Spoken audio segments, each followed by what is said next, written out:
दोस्तों, सुकरात अपने समय के एक बहुत बड़े दार्शनिक हुए हैं और उनकी ख्याति विश्वविख्यात थी। ऐसे में एक युवक गरीबी से तंग आकर ये सोचने लगा कि मैं सुकरात के पास जाकर अमीरी का राज पूछता हूँ। वह सुकरात के पास जाता है और सुकरात से पूछता है कि हे महाशय, आप बड़े विद्वान हैं, ज्ञानी हैं, दार्शनिक हैं, कृपया आप मुझे बताइए कि मैं अमीर कैसे बनूं। सुकरात ने कहा कि कल सुबह नदी के किनारे आइए, वहीं मैं तुम्हें अमीर बनने का राज बताऊंगा।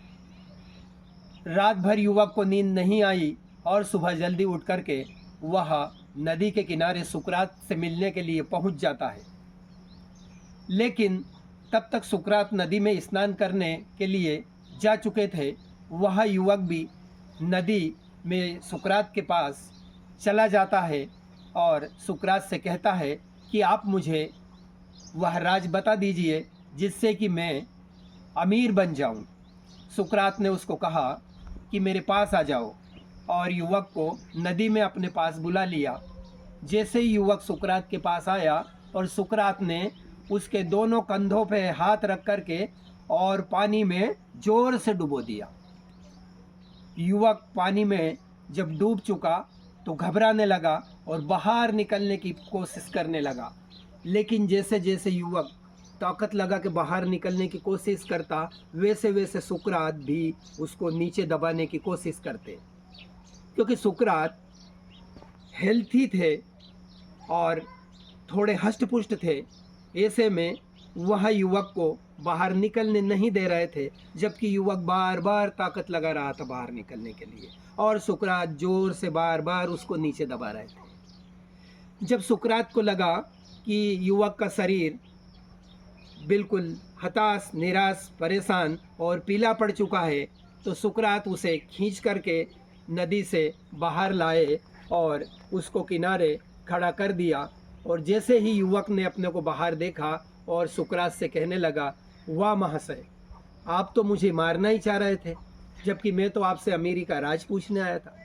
सुकरात ने कहा कि बस मैं आपको अमीरी का राज ही बता रहा था, लेकिन मुझे एक प्रश्न का जवाब दीजिए। युवक ने कहा कि पूछिए। सुकरात ने कहा कि जब मैं तुम्हें पानी के अंदर जोर से डुबो रहा था, दबा रहा था, तुम बाहर क्यों निकलना चाह रहे थे? युवक ने कहा, मुझे प्राण वायु की ज़रूरत थी। उस वायु के बिना मेरा दम घुट रहा था। मैं मरने जैसी स्थिति में जा रहा था और मैं पूरा जोर बाहर निकलने के लिए लगा रहा था, और मुझे उस समय और कुछ नहीं चाहिए था, बस ऑक्सीजन चाहिए थी, मुझे प्राण वायु चाहिए थी। सुकरात ने कहा, बस यही अमीरी का राज है। जिस दिन तुम अपनी पूरी ताकत अमीर बनने के लिए लगा दोगे, सफल होने के लिए लगा दोगे, उस दिन दुनिया की कोई ताकत तुम्हें सफल होने से या अमीर होने से नहीं रोक सकती है। तो युवक को अपने अमीरी का राज पता चल गया। तो मेरे दोस्तों, इस कहानी से हमें यही शिक्षा मिलती है कि यदि हम भी अमीर बनना चाहते हैं, सफल होना चाहते हैं, नई ऊंचाइयों तक पहुंचना चाहते हैं, तो अपनी समग्र ऊर्जा को लगाना पड़ेगा। अपनी संपूर्ण शक्तियों को लगाने के लिए हमें पूरे तन्मयता के साथ आगे बढ़ना पड़ेगा। धन्यवाद दोस्तों। इस वीडियो को अधिक से अधिक लाइक करें, शेयर करें और अपने सभी ग्रुप्स में पहुंचाइए, जिससे कि सभी लोग अमीर बनने का राज समझ सकें। Thank you.